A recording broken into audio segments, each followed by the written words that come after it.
1,270 trilhão de reais. Essa é a soma de todas as taxas, contribuições e impostos cobrados no Brasil em 2010. Muito? Pouco? Suficiente? Para as 3 perguntas, uma resposta comum. Esse dinheiro é mal gasto. Um assunto para tributaristas? Para economistas? Ou para quem paga os impostos?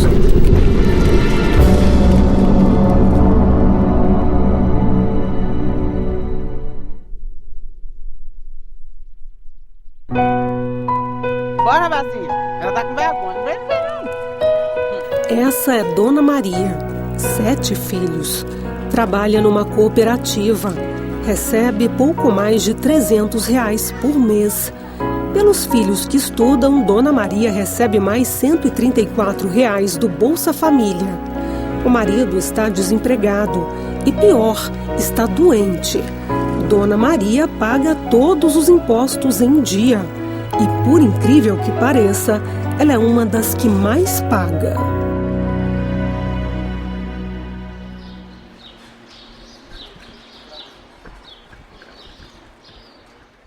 Eu trabalhei 8 dias e meio, você está dizendo agora, 8 dias e meio. Ganhei, sabe quanto? R$190.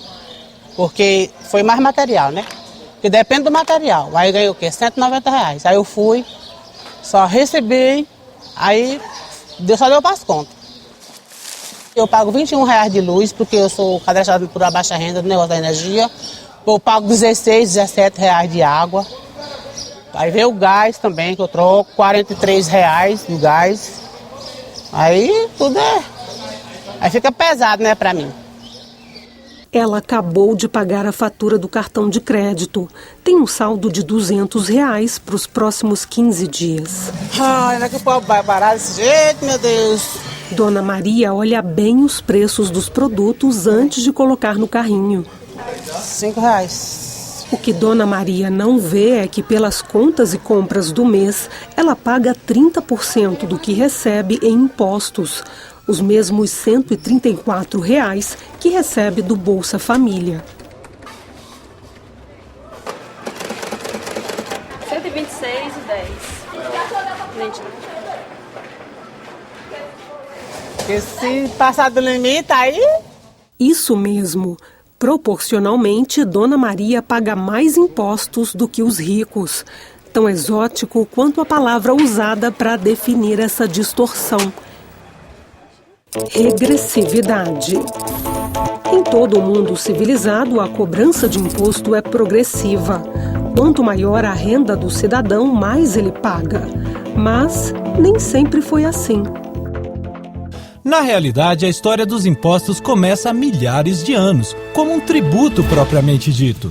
Certo dia, um camponês resolveu, por conta própria, oferecer aos deuses uma ovelha de seu rebanho em reconhecimento à boa colheita e, é claro, à espera de anos melhores.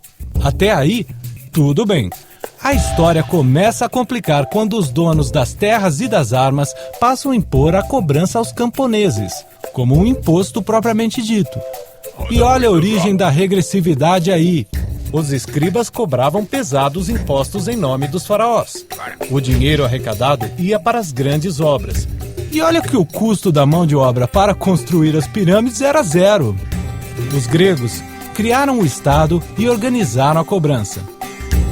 Tinha imposto sobre venda de escravos, sobre mercadorias importadas, tributum para os romanos, que significava repartir entre as tribos, mas os romanos queriam mais, construir e conquistar territórios. A cada vitória se apoderavam de toda a riqueza e de mais escravos. Queda do Império Romano, Idade das Trevas, tempo de incertezas e de reconstrução. Não havia mais Estado. Senhores feudais cobravam dos seus servos a melhor e maior parte da colheita em troca de segurança. Sobrava o mínimo para a sobrevivência. Assim começa a história da cobrança dos impostos, com os mais pobres e os miseráveis pagando a conta dos mais ricos. Os ingleses foram os primeiros a limitar os abusos da nobreza. Obrigaram João Sem Terra a assinar a Carta Magna que limitava a criação de impostos. Ele cobrava 2 vezes para custear 2 exércitos.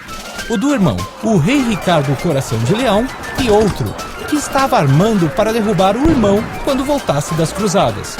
Nesse tempo, o lendário Robin Hood tentava instituir a progressividade. Tirava dos mais ricos para dar aos mais pobres.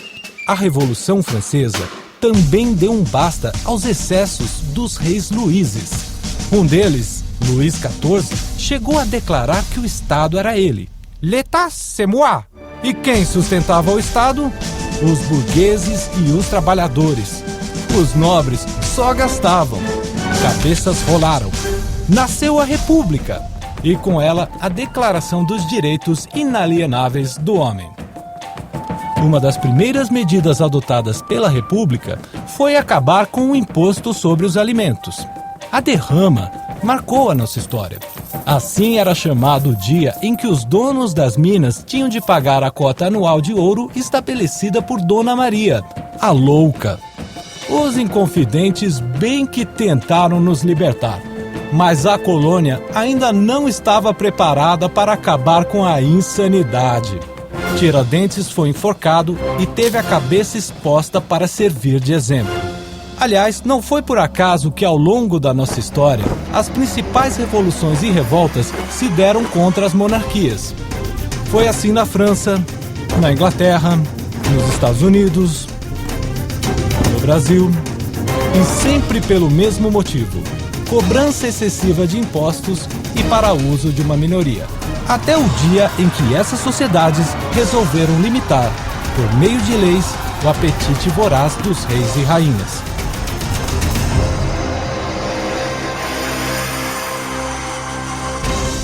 Direitos e deveres garantidos pelas constituições, as leis máximas de todos os países.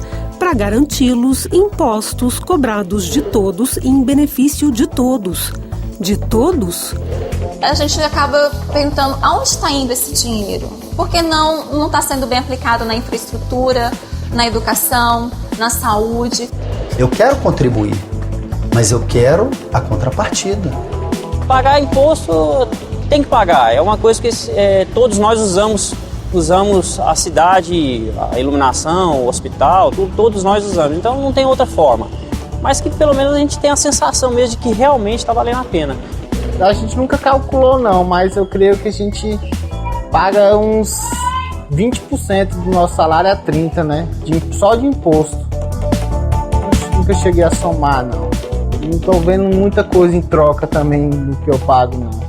Cada país escolhe o que cobrar e quais serviços oferecer à sociedade. Quanto maior a presença do Estado, mais impostos ele cobra dos cidadãos e das empresas. Existe um termômetro para medir a carga tributária de cada um deles. Uma continha simples, mas difícil de calcular. É só dividir o quanto se paga de imposto, taxas e contribuições por tudo que é produzido por empresas e trabalhadores. No Brasil, a carga tributária é de aproximadamente 34%. Na Argentina, de 29%. No Chile, 21%. No México, 20%. Nos Estados Unidos, 28%. Na Inglaterra, a carga tributária é de 41%. Na França, 50%. Na Alemanha, 44%. Na Finlândia, 53%. Na Rússia, 24%. Na Índia, 12%. Na China, a carga tributária é de 21%. Afinal, o que isso significa? Carga tributária, de um modo geral, ela é importante e, digamos, crescente quando uma sociedade espera de um governo um determinado número de serviços. Então, uma sociedade brasileira espera que o governo brasileiro forneça, basicamente, serviços públicos para a população como um todo, e que os serviços sejam mantidos e gerenciados pelo Estado. Em outras sociedades, você pode fazer escolhas diferentes, escolher que são as empresas ou as famílias que vão bancar isso. Eu acho que precisamos buscar um equilíbrio, nem o subfinanciamento do Estado no México, nem uma estrutura como o Brasil criou, em que você tem uma propensão para gastar mais e não para gastar melhor. As políticas públicas, de um modo geral, foram estabelecidas como políticas para pobres. Quando nós estabelecemos políticas para pobres, acabamos tendo pobres políticas. Então, quer dizer, sem querer brincar muito assim em cima do assunto, mas esse é um fato, por exemplo, o que diferencia o nosso país para países onde o serviço público é muito reconhecido, onde o serviço público é bem quisto, é que nesses países a meta é atingir e atender bem as classes médias. A classe média brasileira, sobre ela recai um ônus muito elevado, porque ela tem que pagar em tese pelos que não pagam, né? E, ao final, há um ônus muito elevado. A Constituição de 88 tem um papel decisivo e explica por que a carga tributária cresceu nas últimas décadas. Saúde e educação passaram a ser dever do Estado e direito de todos. Trabalhadores do setor rural passaram a ter direito à aposentadoria, além de outros benefícios a pessoas e empresas. O Brasil ainda tem um grave problema de informalidade na economia. Então, os setores formais são cada vez mais penalizados.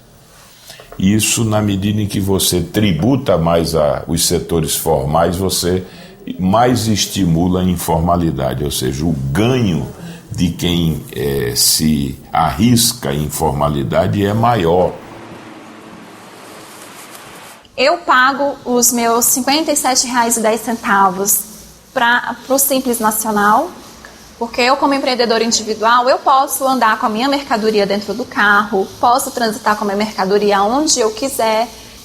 O benefício que eu tenho é de poder me aposentar, de se engravidar, ter os recursos, além de poder participar em feiras, comprar de grandes fornecedores.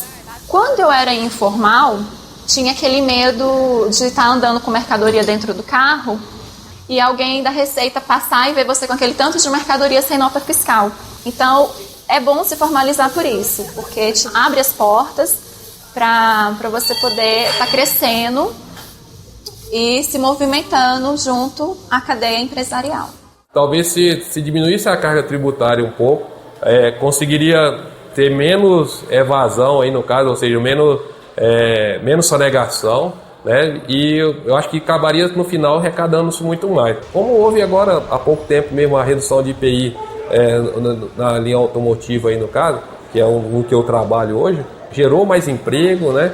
Fez um diferencial gigante. Então, se diminuir essa carga tributária, com certeza vai alavancar muito mais o processo de venda, de trabalho em questão, né, no caso. Automaticamente, o que vai acontecer? Vai aumentar a arrecadação. Você pode arrecadar mais na medida em que você possa ter um modelo que estimule o crescimento econômico. Ou seja, você extrai mais não pela carga, mas você extrai mais pelo crescimento da economia. De repente, uma taxa de 50%, se você vai ter tudo de graça em sua casa, já não é uma taxa alta. O importante é saber quanto paga e quanto você recebe. Eu acho que para o estágio do Brasil, nós deveríamos ter algo em torno de 25% sobre o PIB, o que daria ao Brasil uma condição de crescer a uma taxa mais alta e, ao mesmo tempo, garantir o financiamento das atividades essenciais, desde que o Brasil pudesse também ter um padrão de gestão de melhor qualidade no setor público. Por isso é difícil comparar a carga tributária dos países. O número em si não quer dizer muita coisa. O mais importante é observar o que cada país faz com o dinheiro arrecadado dos cidadãos e empresas. A China, por exemplo, tem uma carga tributária considerada baixa, mas o sistema de saúde não é capaz de atender a todos os chineses. A maioria da população não tem previdência pública, o acesso às universidades públicas também não é para todos. Muitos têm de pagar. As pessoas poupam para investir e garantir o futuro. Já a Finlândia tem uma das maiores cargas tributárias do mundo. O acesso à saúde, educação e previdência é público e de alta qualidade. A China e a Finlândia estão entre os países mais competitivos do mundo. Os países mais competitivos do mundo, que estão no top do ranking da competitividade, são os países do norte da Europa. Os países nórdicos, ou seja, Suécia, Dinamarca, Finlândia. A Finlândia, aliás, é campeã internacional da competitividade. E eles dizem muito claramente para quem queira ouvir: olha, o nosso sistema de políticas sociais custa caro, uma verdadeira fortuna, mas ele é um fator de competitividade. Porque como o nosso trabalhador está bem protegido e ganha bem, ele ousa. Ele ousando, ele inova. Ele inovando, ele aumenta a produtividade e a competitividade sistêmica. Mas acontece que nós estamos no mundo, nós estamos disputando espaços no mundo. E aí não é possível você imaginar que vai poder no Brasil ter um padrão que não se harmonize com o padrão médio dos países com os quais o Brasil está concorrendo no mercado externo. O que o Brasil paga de encargos financeiros, ou seja, juros e outros encargos, é muito elevado. É muito mais elevado do que em qualquer país desenvolvido. O que significa que nós poderíamos ter um potencial de crescimento hoje próximo da Índia ou da China até, se não estivéssemos tão comprometidos com essa situação. Se o país deixasse, por exemplo, de pagar todos esses juros ou reduzisse isso de uma maneira bastante acentuada, o Brasil teria certamente muito maior disponibilidade para investimentos em infraestrutura, para investimentos na área social.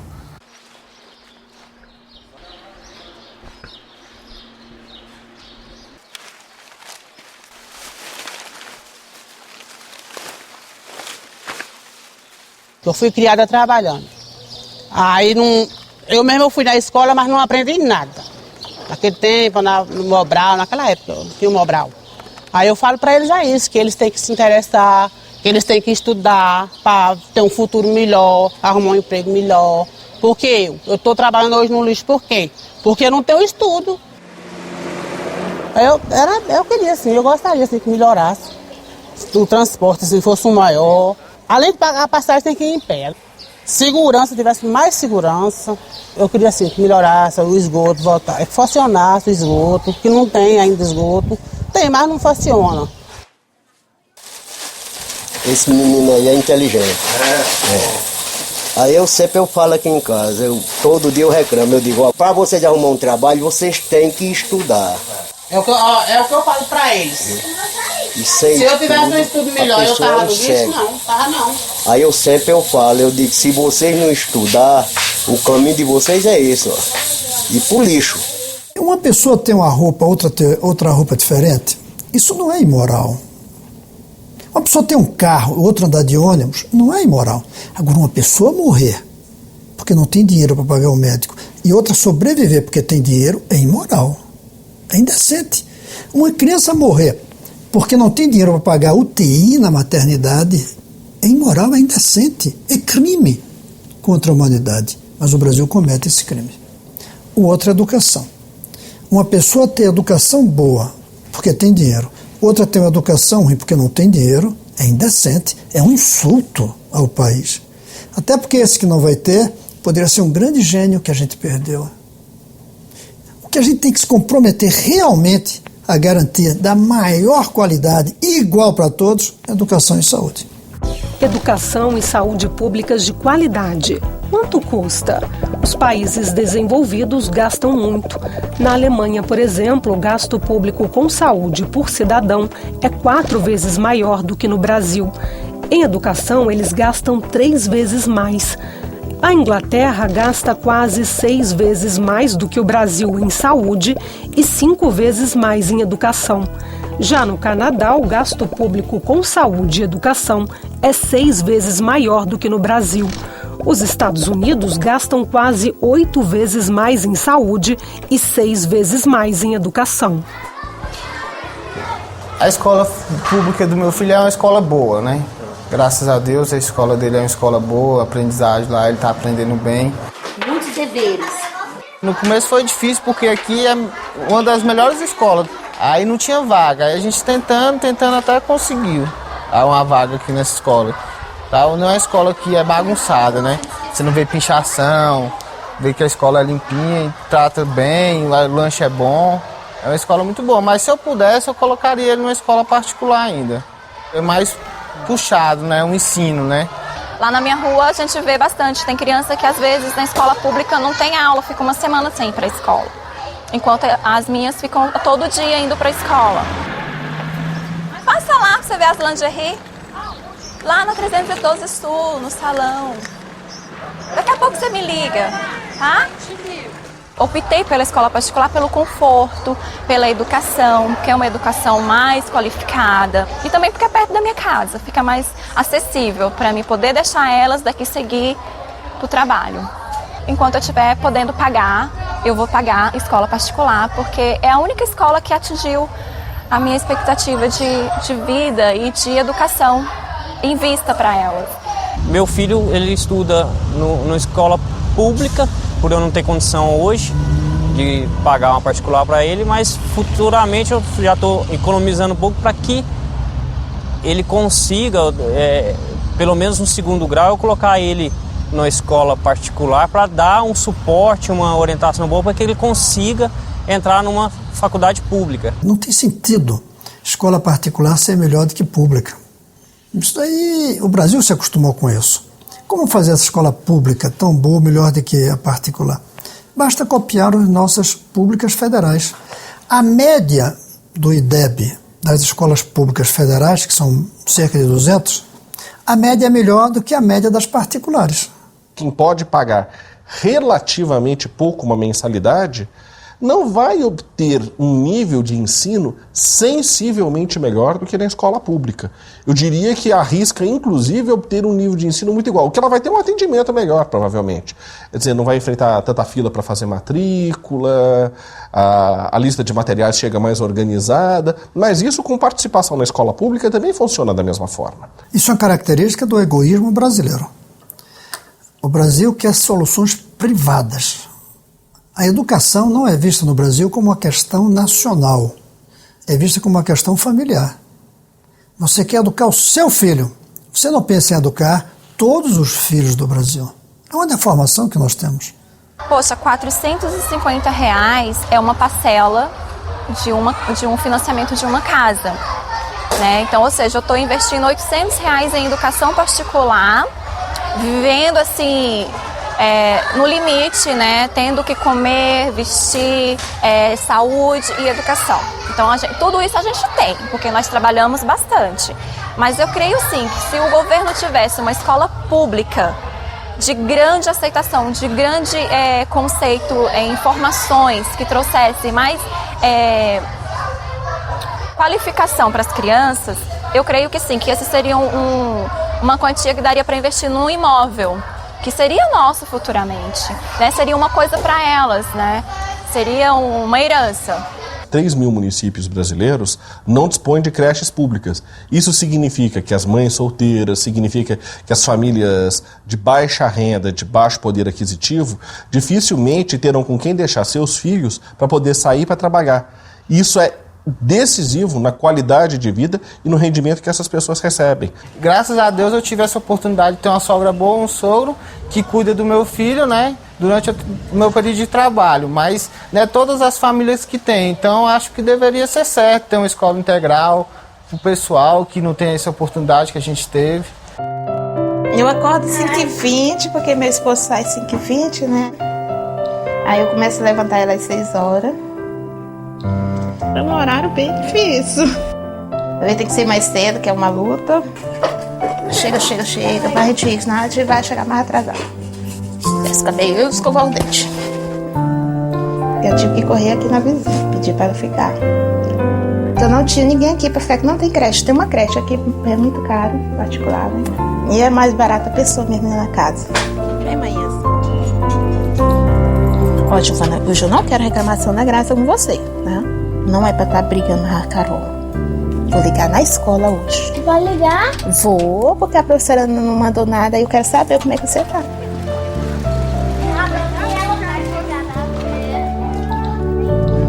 Me ajuda ficando com a Daniela até a hora de eu chegar, né? E fica até a hora da lotação pegar, mas eu pago pra ela. Almoça, ela cuida bem. Dou o lanche delas. Aí elas vão brincar, eu vou arrumar a casa. Aí chega 5 para 1 eu levo pro colégio. Dou banho, arrumo o cabelo, aí vou levar pro colégio. Porque o que eu acho que ele deveria ter era uma escola integral, né? Pra criança aqui. E não ter que... Isso de ter que ter transporte é uma coisa que a gente tem que acabar. A escola tem que estar perto da criança. Então eu sou favorável em publicizar, comprando vagas nas escolas particulares onde não houver pública. O público não aceita crianças menores de 3 anos. Então eu não ia colocar outra porque seria injusto botar uma na particular e outra numa pública.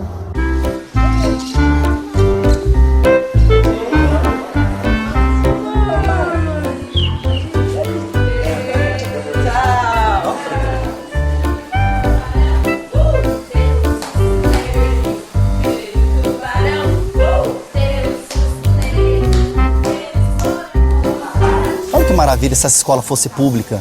Era tudo de bom, não era? Se eu morasse aqui do lado, o hospital do lado, a creche aqui, era tudo de bom. É porque aqui funciona, porque aqui tem atividades, porque aqui tem arejado, que tem 10 professores. No dia que entra em greve o serviço de ônibus, eles mandam uma van buscar os professores. Então eu fico mais tranquilo. Em compensação, se você for numa escola pública, aí como é que a pessoa vai pegar um ônibus? Alguém vai mandar buscar? A classe média brasileira, ela quer dinheiro de volta do imposto para pagar a escola particular. Ela não luta por uma escola pública boa. Agora, eu estou gostando de pagar R$2.000 aqui? De forma alguma. Poderia estar viajando com esse dinheiro. Entendeu? E é um dinheiro que eu trabalho. Eu pago no meu consultório todos os impostos para poder viajar. Agora eu estou dando mais dinheiro do que eu já dou. Aqueles 5 meses que a gente já dá, eu estou dando 7. Pô, tem que mudar, gente. O meu dinheiro não é para pagar a escola particular. Não é para pagar remédio com tributação alta. Meu dinheiro é para eu ter educação, saúde e segurança, igual todo mundo promete na televisão, né? É lindo ouvir aquilo. Agora cumprir é difícil. Quando um pai gasta um dinheirão para o filho estudar e o filho diz aos 17 anos que vai ser filósofo, o pai fica com raiva. Porque filósofo não ganha muito. Não tem ninguém mais educado que um filósofo. É o máximo da educação. Mais do que um médico, mais do que um engenheiro. Mas o pai não gosta. Porque o pai quer é um salário. A gente, classe média brasileira, vê a escola como uma caderneta de poupança. E que todo mês a gente põe a mensalidade para depois receber de volta no salário do filho. Servidor público tem que botar filho em escola pública, tem que ser atendido em hospital público. No dia que isso acontecer, você pode ter certeza que o sistema muda. Não tenha dúvida, não tenha dúvida. Não faz muito. A Inglaterra quase que admitiu uma ministra porque descobriram que o filho estudava na escola privada. Ela quase foi demitida. Os jornais fizeram um escândalo e ela teve de tirar o filho. Os franceses não tiveram uma boa educação para fazer a Revolução Francesa. Eles fizeram a Revolução Francesa para ter um bom padrão de educação e de saúde. Quer dizer, eles exigiam das suas elites um melhor padrão de atendimento, já que eles trabalhavam e pagavam tantos impostos. E a gente fala que os países europeus já são ricos, têm renda alta. Mas não tinham quando fizeram a revolução educacional deles. Nós nos acostumamos com a ideia de que eles são ricos, podem ter boa educação. Foi o contrário. Eles foram educados, por isso têm boa renda. Nós verificamos em algumas municipalidades do Brasil, onde, por exemplo, os prefeitos se tornaram mais proativos em educação, que os níveis educacionais melhoram, que o desempenho educacional melhora. Mesma coisa vale para os serviços de saúde. Algumas cidades importantes do país, num determinado momento, resolveram adotar padrões privados para o atendimento de saúde na saúde pública. Isso funcionou muito bem e fez com que esses prefeitos fossem muito populares, fossem reeleitos e os serviços, de fato, contassem com muito melhores resultados. O Sistema Único de Saúde foi traído na regulamentação da Constituição de 88. Eu pegava filho em hospitais, tal, chegava nos hospitais 6 horas da manhã, saía 8, 7 da noite, filas e mau atendimento. Originalmente, eu fiz parte da Comissão Afonso Arinos, que assessorou a parte de saúde. Estava bem claro que a saúde seria um direito inalienável do cidadão. Tem hora que a gente faz uma consulta, os médicos passam um remédio que nem lá no posto tem, e nem às vezes o pobre não tem condições de comprar. A gente pobre não tem condições de comprar. Aí entrou um que eu chamo de bombom envenenado. Naquelas situações em que o Estado não tiver condições de prover, ele contratará a iniciativa privada. Minha desconfiança é que não se atende bem a todo mundo porque existem interesses em que uma determinada parcela não atenda bem para que se abra mercado para que outras áreas atendam. Quanto mais complementar você financia, menos recursos vai para o setor público. Era muito difícil eu marcar uma consulta. Quando conseguia marcar, a médica não comparecia, porque estava atendendo o consultório dela particular. O médico, o profissional de saúde de todos os níveis, que estava trabalhando no setor público, ele também tinha compromissos no setor privado.